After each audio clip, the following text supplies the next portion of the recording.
पूर्वा बिहार के तरफ से रउआ सब परिवार के बहुत बहुत प्रणाम और नमस्कार। आज हमने उपस्थित पानी सन लक्ष्मी स्टूडियो जनता बाजार में, और रउआ सबन के पता बा कि पूर्वा बिहार पे हमेशा एगो शख्स के व्यंग कविता, हास्य कविता आवत रहेला, जेकर नाम बा लक्ष्मण योद्धा जी। आज लक्ष्मण योद्धा जी एगो नया विषय पर फिर से हाजिर बनी रउआ सबन के हंसावे खातिर, गुदगुदावे खातिर। तो आज के जो विषय बा, अभी चर्चा में काबा वाली के ऊपर थोड़ा संकट आ गई बा, और हम चाहब कि इस संकट के घड़ी से वो बाहर होखस। बाकी यही मुद्दा पर यहाँ के एगो बहुत सुंदर हास्य कविता बनौले बनी, जो उनकी गाना के माध्यम से रुआ सबन के सुनाई। हम चाहब कि रुआ सबन के अच्छा लगी तो अपन प्यार, आशीर्वाद, दुलार जरूर दे। आई एकरा के बिना राजनीति से जोड़ के एकरा के देखल जाओ और आनंद लिखल जाओ। जय हो। लक्ष्मण योद्धा जी हाजिर बानी। अरे काबा कोही लोटिया डुबोइलू काबा कोही लोटिया डुबोइलू नौकरी मरद के खइलू हे बबुनी, नौकरी मरद के खइलू हे बबुनी। एगो गीतिया के चार बेरी गइलू हे बबुनी, एगो गीतिया के चार बेरी गइलू हे बबुनी।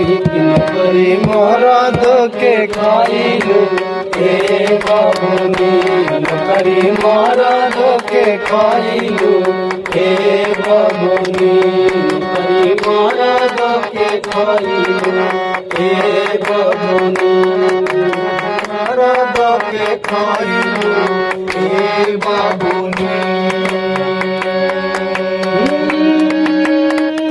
मनलू ना बात हम कतना सिखवनी, मनलू ना बात हम कतना सिखवनी।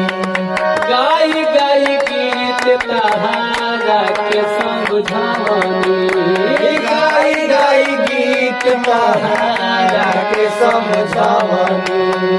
मनलू ना बात हम कतना सिखवनी, गाई गीत तोहारा के समझवनी। नया नया कन्या होके तनी न लजइलू हे बबुनी, नया नया कन्या होके तनी न लजइलू हे बबुनी।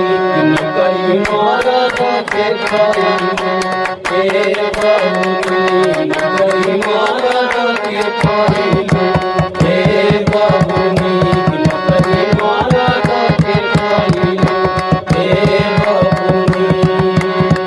काबा कोही लोटिया डुबोइलू हे बबुनी, काबा कोही लोटिया डुबोइलू हे बबुनी।